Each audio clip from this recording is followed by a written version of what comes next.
নামাজ পড়ো, ডাকো প্রভুকে, বিপদ তোমার যাবে চলে। নামাজ পড়ো, ডাকো প্রভুকে, বিপদ তোমার যাবে চলে। যখনই বিপদ আসে সামনে তোমার, যখনই বিপদ আসে সামনে তোমার, সিজদাতে লুটিয়ে পড়ো, নামাজ পড়ো, ডাকো প্রভুকে, বিপদ তোমার যাবে চলে। নামাজ পড়ো, ডাকো প্রভুকে, বিপদ তোমার যাবে চলে। আজানের ধ্বনি যখন আসবে কানে, কোনো কিছু করবে না, যাবে না মাঝে। কথা ঠিক না বে ঠিক? আজানের ধ্বনি যখন আসবে কানে, কোনো কিছু করবে না, যাবে না মাঝে। হাত দুটি তুলে চাইবে ক্ষমা, ক্ষমা করে দিবে প্রভু তোমাকে। নামাজ পড়ো, ডাকো প্রভুকে, বিপদ তোমার যাবে চলে। নামাজ পড়ো, ডাকো প্রভুকে, বিপদ তোমার যাবে চলে। যখনই বিপদ আসে সামনে তোমার, যখনই বিপদ আসে সামনে তোমার, সিজদাতে লুটিয়ে পড়ো, নামাজ পড়ো, ডাকো প্রভুকে, বিপদ তোমার যাবে চলে। নামাজ পড়ো, ডাকো প্রভুকে, বিপদ তোমার যাবে চলে। যেখানে যখন তুমি থাকো না কেন, আল্লাহর ডাকে সাড়া দিবে তখন। যেখানে যখন তুমি থাকো না কেন, আল্লাহর ডাকে সাড়া দিবে তখন। তাসবিহ পড়ে তুমি করবে দুআ, ক্ষমা করে দিবে প্রভু তোমাকে। নামাজ পড়ো, ডাকো প্রভুকে, বিপদ তোমার যাবে চলে। আমার সাথে একটু বলেন, নামাজ পড়ো, ডাকো প্রভুকে, বিপদ তোমার যাবে চলে। যখনই বিপদ আসে সামনে তোমার, যখনই বিপদ আসে সামনে তোমার, সিজদাতে লুটিয়ে পড়ো, নামাজ পড়ো, ডাকো প্রভুকে, বিপদ তোমার যাবে চলে। নামাজ পড়ো, ডাকো প্রভুকে, বিপদ তোমার যাবে চলে। নামাজ পড়ো, ডাকো প্রভুকে, বিপদ তোমার যাবে চলে। আল্লাহ তাআলা কোরআনের মধ্যে বলছেন, ইন্নাস সালাতা তানহা আনিল ফাহশাই ওয়াল মুনকার। নিশ্চয় নিশ্চয় নামাজ মানুষকে বিরত রাখে আনিল ফাহশা, ফাহশা কাজ থেকে এবং মন্দ কাজ থেকে। নামাজ এমন একটা ইবাদত, নামাজ এমন একটা সুন্দর ইবাদতের নাম, পৃথিবীর মধ্যে আল্লাহ তাআলা যেই পরিমাণ ইবাদত করার কথা বলেছেন, যে পরিমাণ ইবাদত গুজার কথা বলেছেন আল্লাহ তাআলা, এই সমস্ত ইবাদতের ভিতরে সবচাইতে বেশি আল্লাহর কাছে প্রিয় হইল একমাত্র নামাজ পড়া। এই জন্য পৃথিবীর মধ্যে যত আমল আল্লাহ তাআলা দিয়েছেন, সবচাইতে বেশি প্রিয় আমল হইল নামাজ পড়া। একজন মানুষ যদি সে 5 ওয়াক্ত নামাজ পড়ে তার জিন্দেগীর সব গুনাহ আল্লাহ মাফ করিয়া দেন, আল্লাহ তাআলা তাকে পছন্দ করে নেন। এর চেয়ে ভালো আমল আর পৃথিবীর মধ্যে নয়। এই নামাজ সম্পর্কে আল্লাহ রাসূল সাল্লাল্লাহু আলাইহি ওয়াসাল্লাম হাদিসে পাকে ইরশাদ করেন, আস-সালাতু খায়রু মাওযুইন। এই নামাজটা এমন একটা ইবাদত, এমন একটা গুরুত্ব ইবাদত, যে ইবাদতের চাইতে উত্তম আর কোনো ইবাদত আল্লাহ তাআলা এই পৃথিবীর জমিনে দেন নাই। এই জন্য আমরা যখন নামাজ পড়ব, নামাজ পড়ার সময় কিভাবে নামাজ পড়ব এটাও আল্লাহ রাসূল সাল্লাল্লাহু আলাইহি ওয়াসাল্লাম ঘোষণা করে দিয়েছেন। ইত্তাকুল্লাহ ফিস সালাহ, তোমরা যখন নামাজ পড়বে, নামাজে দাঁড়াইবে, তখন তুমি ইত্তাকুল্লাহ ফিস সালাহ, আল্লাহ তাআলার ভয় তাকওয়া নিয়ে তুমি নামাজ পড়বে। কারণ কি? আল্লাহ তাআলা কোরআনের মধ্যে বলেছেন, আল্লাযীনা হুম ফি সালাতিহিম খাশিউন। নামাজ পড়বে যখন তুমি নামাজে দাঁড়াইবে, তখন ভয় এবং ভীতির সাথে দাঁড়াইবে। কারণ আমি কার সামনে দাঁড়াই? নামাজ পড়ার সময় আমি কাকে সামনে নিয়ে দাঁড়াই? কোনো এমপিকে নিয়ে দাঁড়াই নাকি? কোনো মন্ত্রীকে সামনে নিয়ে দাঁড়াই? এমপি, মন্ত্রী, চেয়ারম্যান, কোনো মেম্বার, কোনো নেতা খেতাকে নিয়ে আমরা দাঁড়াই না। দাঁড়াই মাত্র একমাত্র কেবলমাত্র আমি আল্লাহ তাআলার সামনে দাঁড়াই। আমি নামাজ পড়ার সময় কাকে সামনে নিয়ে দাঁড়াইব? একটু কথা বলেন আমার সাথে। কাকে সামনে নিয়ে দাঁড়াইব? আমার মালিক, আমার সৃষ্টিকর্তা, আমার প্রভু, আমার সৃষ্টিকর্তা, আমার পালনকর্তাকে সামনে নিয়ে দাঁড়াইব। অন্য কোনো ব্যক্তির খেয়ালে নামাজ পড়তে পারবো না, অন্য কোনো এমপি মন্ত্রীর খেয়ালে নামাজ পড়তে পারবো না। নামাজ পড়ার সময় আল্লাহ রাসূল বলেছেন, ইত্তাকুল্লাহ ফিস সালাহ, তোমরা যখন নামাজ পড়বে, নামাজে দাঁড়াইবে, তখন আমি আল্লাহ তাআলাকে সামনে নিয়ে দাঁড়াইবে। আমি আল্লাহ তাআলার ভয় তোমার ভিতরে, ভয় তোমার দিলের ভিতরে রেখে তুমি দাঁড়াইবা। ওই ভীতির সাথে তুমি নামাজ পড়তে পারলে, তাকওয়ার সাথে তুমি যদি নামাজ পড়তে পারো, তাহলে ওই তাকওয়ালা নামাজ আল্লাহ তাআলা কবুল করে নেবে। এমনকি ওই তাকওয়াওয়ালা নামাজ যদি আল্লাহর দরবার পর্যন্ত পৌঁছায়, আর একটা তাসবিহ যদি আল্লাহর দরবার পর্যন্ত পৌঁছায়, আল্লাহর দরবার পর্যন্ত তাকওয়ালা নামাজ থেকে একটি তাসবিহ যদি পৌঁছে যায়, তাহলে আল্লাহ তাআলা ওই একটা তাসবিহ পৌঁছানোর কারণে তোমার জিন্দেগীর সব গুনাহ মাফ করিয়া দিবেন। এই জন্য নামাজ যেমন একটা ইবাদত।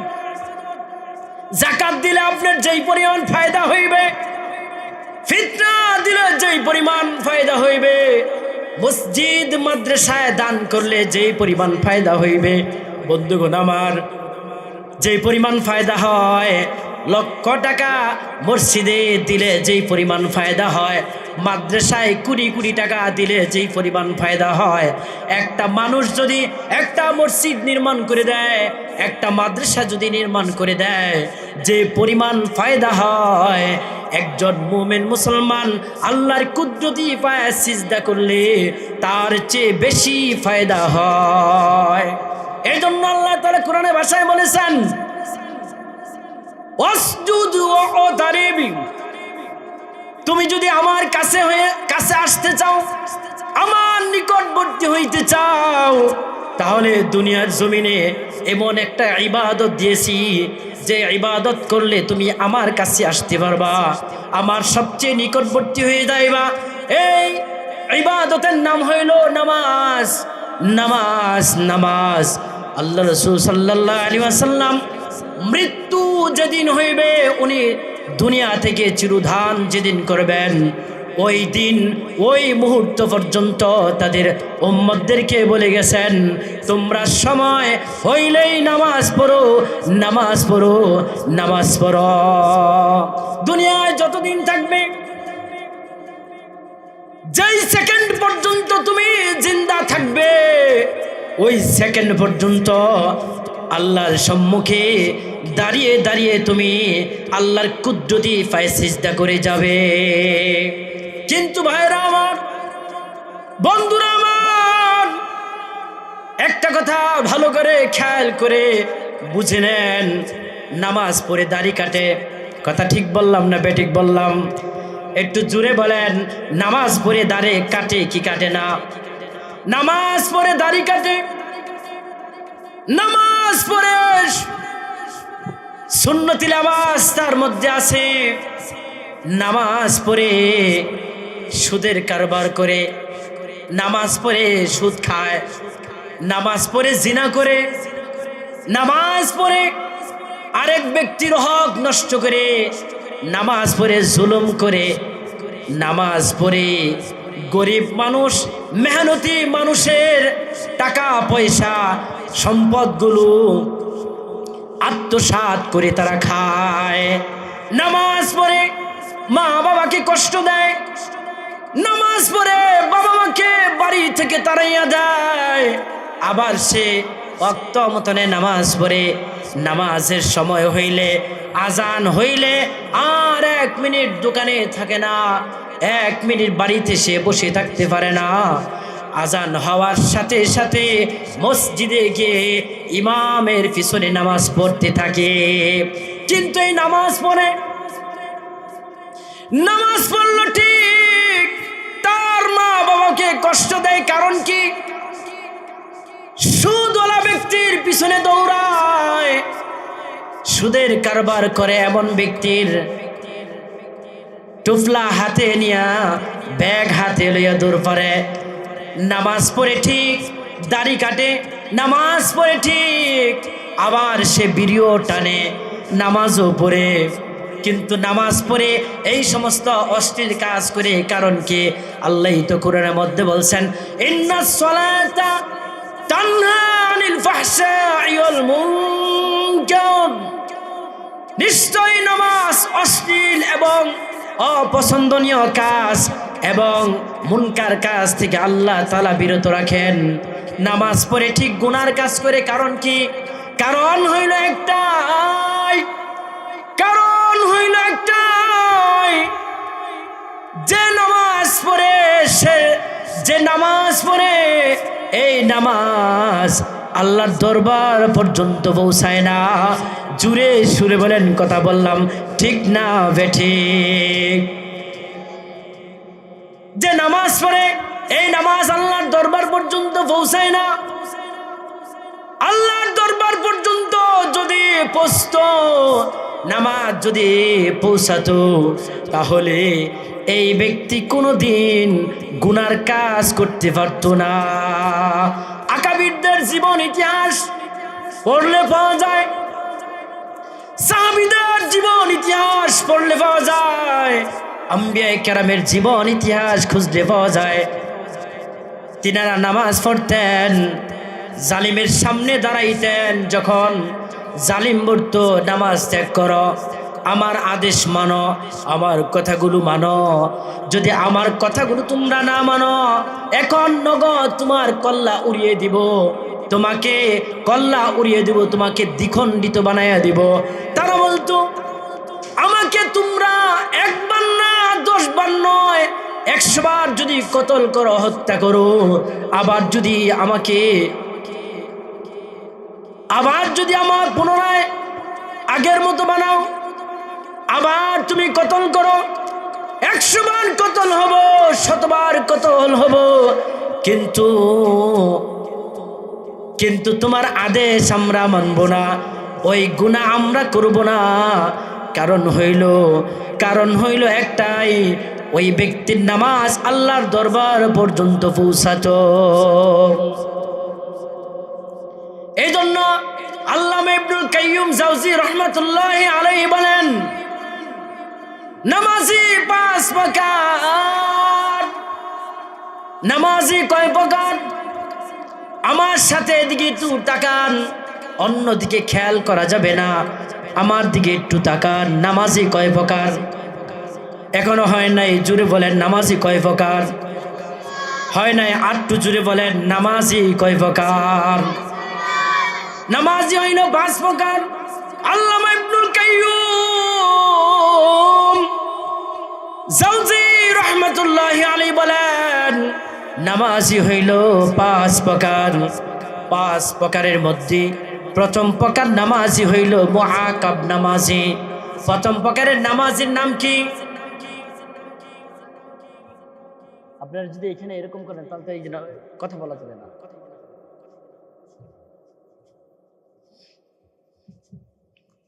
প্রথম প্রকার নামাজির নাম কি? মুআক্কাব নামাজি। মুআক্কাব নামাজি কাকে বলা হয়? মুআক্কাব নামাজি বলা হয় আল্লাহর শাস্তি যোগ্য নামাজি। বাংলাতে কথা বলেন, শাস্তি যোগ্য নামাজিকে মুআক্কাব নামাজি বলা হয়। কোন প্রকারের নামাজিকে? শাস্তি যোগ্য। নামাজ পড়বে ঠিক, 1 ওয়াক্ত নামাজ পড়লে 4 ওয়াক্ত নামাজের খবর থাকবে না। 3 ওয়াক্ত নামাজ পড়লে 2 ওয়াক্ত নামাজের খবর থাকবে না। যদি 4 ওয়াক্ত নামাজ পড়ি 1 ওয়াক্ত নামাজের খবর থাকবে না। 4 ওয়াক্ত পড়ে ঠিক, 1 ওয়াক্ত পড়ে না, একে কি পাক্কা নামাজি বলা হয় নাকি বেনামাজি বলা হয়? একটু আমার দিকে তাকায় কথা বলেন। 1 ওয়াক্ত পড়ে নাই, 4 ওয়াক্ত নামাজ পড়েছে, তাকে পূর্ণাঙ্গ নামাজি বলবে নাকি বেনামাজি বলবে? বেনামাজি বলবে। 5 ওয়াক্ত নামাজিকে পূর্ণাঙ্গ নামাজি বলা হয়। 1 ওয়াক্ত নামাজ যদি কোনো ব্যক্তি ছেড়ে দেয় তাহলে ওই ব্যক্তিকেও বেনামাজি হিসাবে ঘোষণা করা হইবে। এই জন্য মুআক্কাব নামাজি 1 ওয়াক্ত নামাজ পড়বে, 4 ওয়াক্ত পড়বে না। 2 ওয়াক্ত নামাজ পড়লে 3 ওয়াক্ত পড়বে না। সারাদিন কোন দিক দিয়ে যাবে খেয়াল থাকবে না। 1 ওয়াক্ত নামাজ পড়ে তার কর্ম নিয়ে ব্যস্ত, তার কাজ নিয়ে ব্যস্ত, অন্যদিকে তার ব্যস্ততা থাকবে, কিন্তু নামাজের প্রতি তার ভ্রুক্ষেপ থাকবে না, খেয়াল থাকবে না। এই 1 নম্বর এমন প্রকার নামাজিকে মুআক্কাব নামাজি বলা হয়। আর মুআক্কাব নামাজি মৃত্যুর পরে আল্লাহ তাআলার দরবারে শাস্তি গ্রহণ করতে হবে।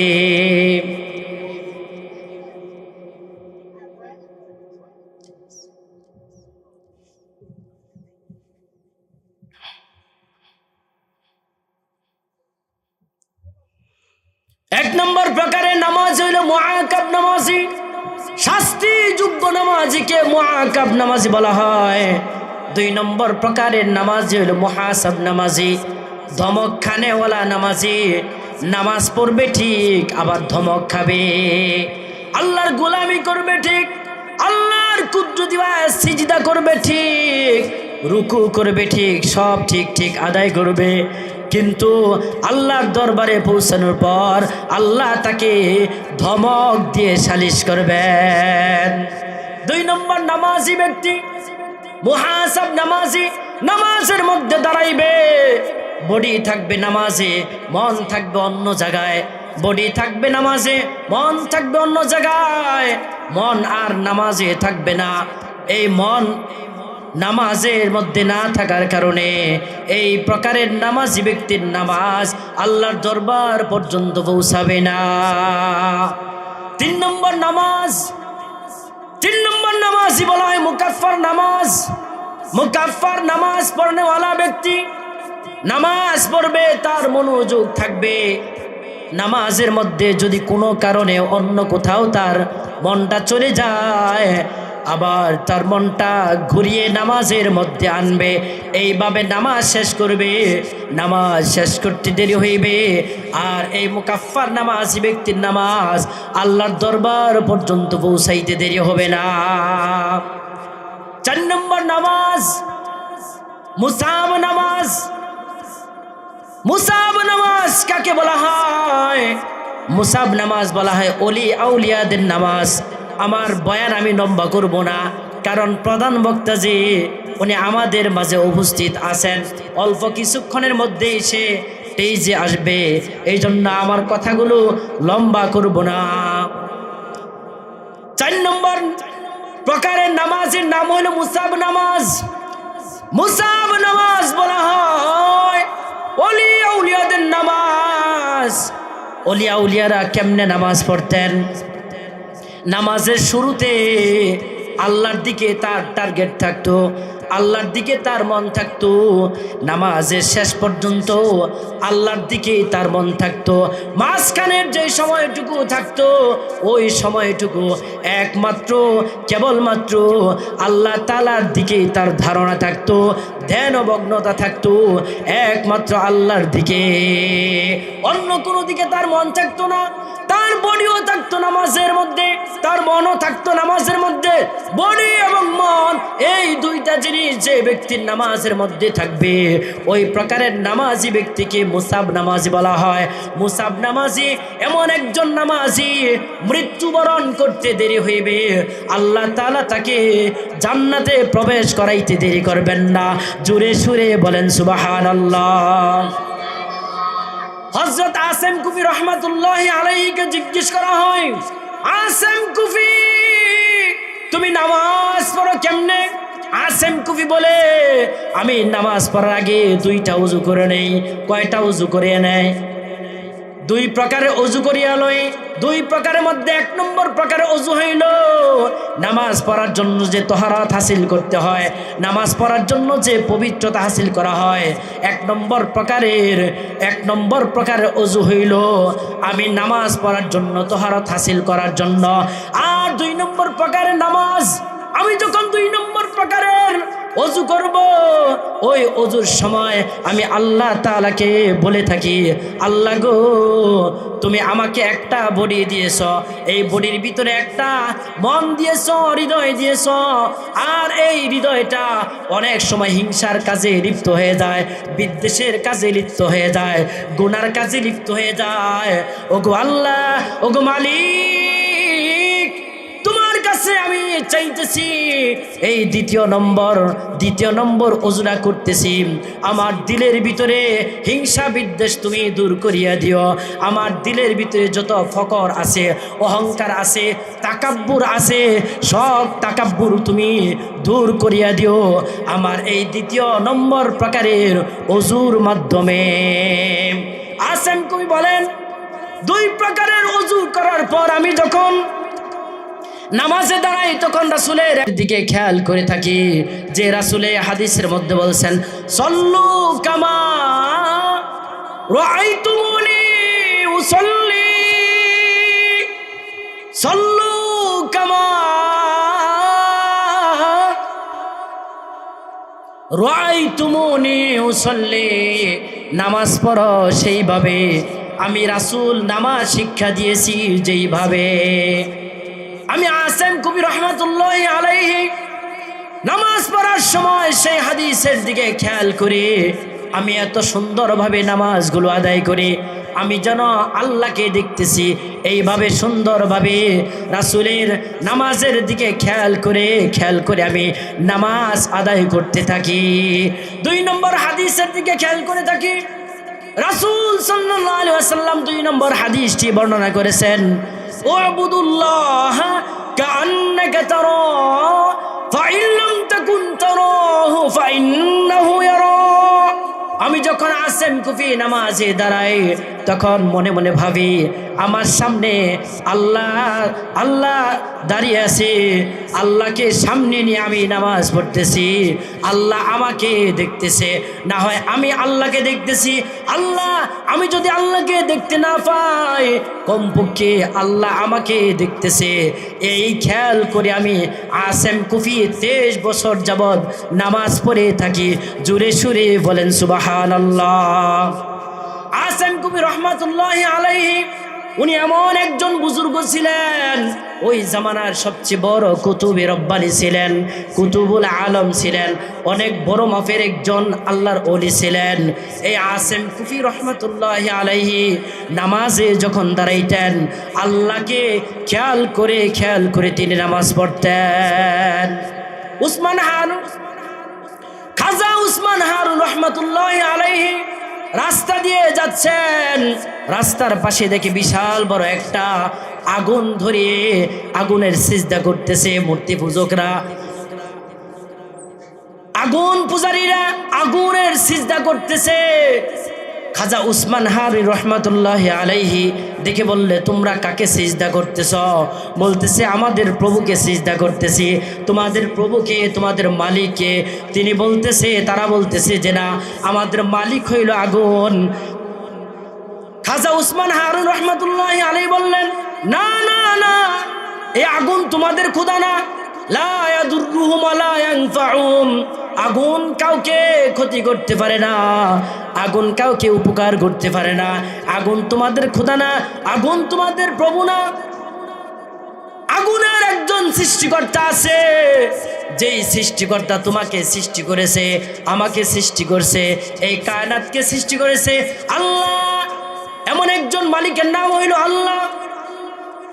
সিজদা যদি করতে হয় আল্লাহর করো, আগুনের করো না, আগুনের কোনো শক্তি নাই। তখন মাজুসিরা বলতেছে, না না, আমরা যদি একজন ব্যক্তিকে আগুনের মধ্যে ছেড়ে দেয়, আগুন তাকে পুরে সারখার বানিয়ে দেয়। আরেকজন ব্যক্তিকে যদি আমরা আগুনে না ফালাই, তাহলে ওই ব্যক্তি আগুনে ফুটতে পারে না। আমাদের প্রভু হইল আগুন, অন্য কোনো খোদা আমরা মানি না। উসমান হারুন, খাজা উসমান হারুন রহমতুল্লাহি আলাইহি বলতেছে, না না, এটা হইতে পারে না। খাজা উসমান হারুন রহমতুল্লাহি আলাইহি চ্যালেঞ্জ করে বলতেছে, আগুন তোমাদের খোদা না। আমি যদি প্রমাণ দেখাইতে পারি তাহলে তোমরা কি করবে? তখন বলল, কিভাবে তোমরা প্রমাণ দেখাইবে? তুমি কিভাবে প্রমাণ দেখাইতে চাও, দেখাও। তখন বলতেছে, আমি যদি আগুনের ভিতরে ঢুকতে পারি, আবার যদি আস্তে আসতে পারি, তখন তোমরা কি করবে? তখন ওই মাজুসিরা বলল, তুমি যদি আগুনের ভিতরে ঢুকতে পারো, আবার যদি আস্থা ফিরে আসতে পারো, আমরা সকলে আগুন পূজা বাদ দিয়ে তোমার হাতে বায়াত গ্রহণ করে মুসলমান হইয়া যাইব। খাজা উসমান হারুন রহমতুল্লাহি আলাইহি তাদেরকে চ্যালেঞ্জ করলো, তারা চ্যালেঞ্জ গ্রহণ করে নিল। বলতেছে, খাজা উসমান হারুন বলতেছে, তাহলে তোমরা এক বদনা পানির ব্যবস্থা করিয়া দাও। এক বদনা পানির ব্যবস্থা করে দিল। ওযু করলেন, তিনি নামাজে দাঁড়াই গেলেন।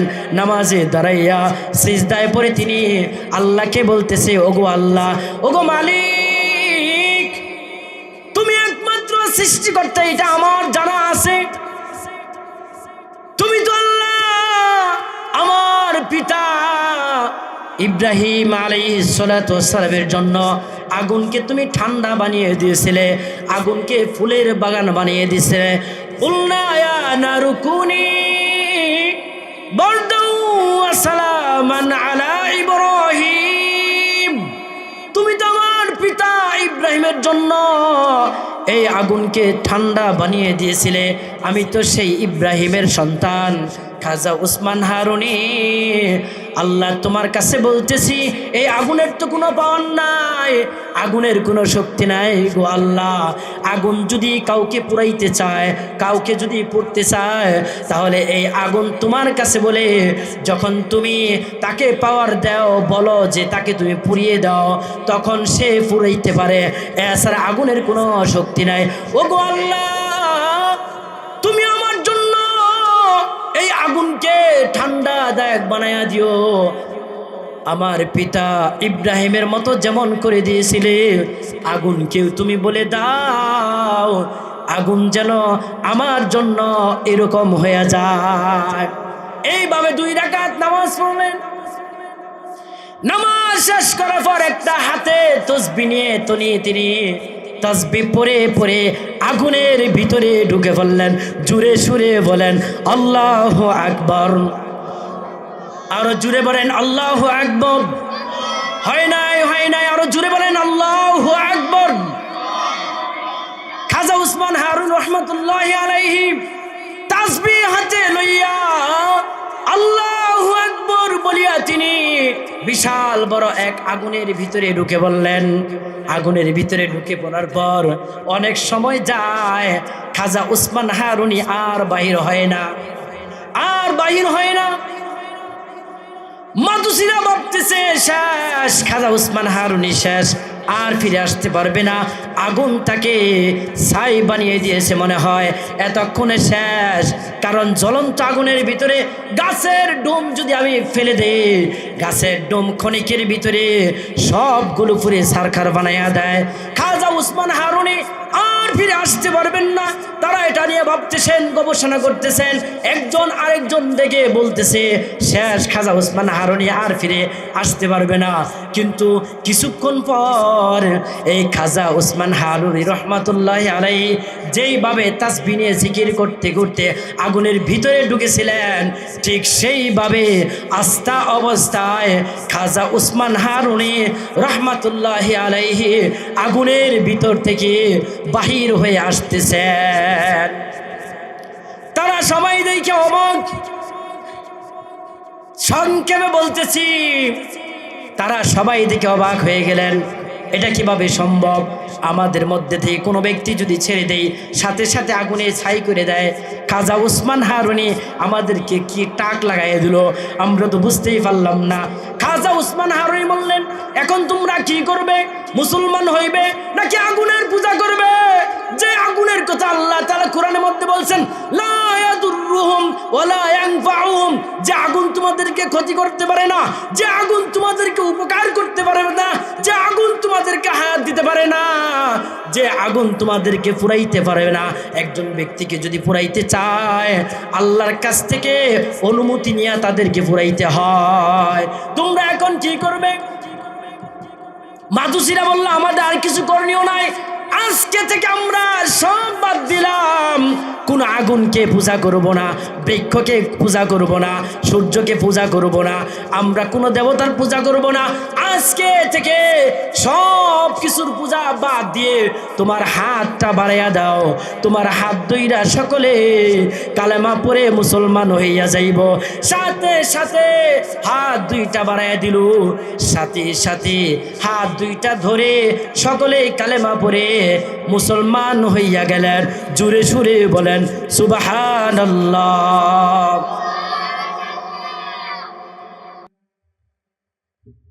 আলহামদুলিল্লাহ। সম্মানিত উপস্থিতি, আমার বন্ধু আপনাদের সামনে যে এখন বয়ান পেশ করবে, হাফেজ হযরত মাওলানা মুফতি হাবিবুর রহমান সাহেব দামাত বারাকাতুহুম, উনি আমার চেয়ে অনেক অনেক বড় মাপের আলেম এবং সে একজন ওয়াইজ। উনি আপনাদের মাঝে উপস্থিত হয়ে গেছেন।